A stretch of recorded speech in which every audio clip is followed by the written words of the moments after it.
അനക്കിപ്പോ എന്നെ മനസ്സിലായോ? നമ്മള് തമ്മിൽ കണ്ടിട്ട് കൊറേ കാലായി. ഇല്ല, എനിക്കങ്ങട്ട് മനസ്സിലായിട്ടില്ല.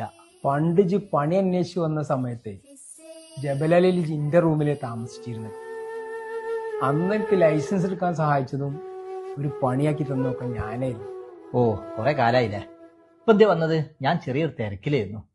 ഒന്ന് രണ്ട് കാര്യം പറയാണ്ടായിരുന്നു. ഒന്ന്, എന്റെ മോളെ കല്യാണാണ് അടുത്ത മാസം 2-ാം തീയതി. അപ്പൊ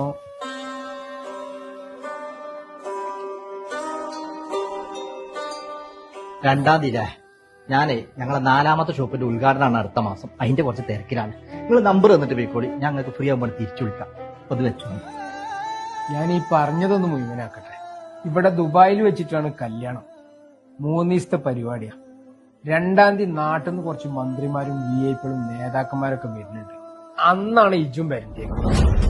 പിന്നെ 2-ാമത്തെ കാര്യം, അടുത്ത മാസം 10-ാം തീയതി ഷാർജയില് ഇതിന്റെ 30-ാമത്തെ ഷോപ്പിന്റെ ഇനാഗുറേഷനാണ്.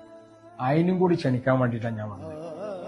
പണമാണ് വലുതെന്ന് ആരും കരുതേണ്ട, പരസ്പരം നമ്മൾ പിണങ്ങി നിൽക്കേണ്ട.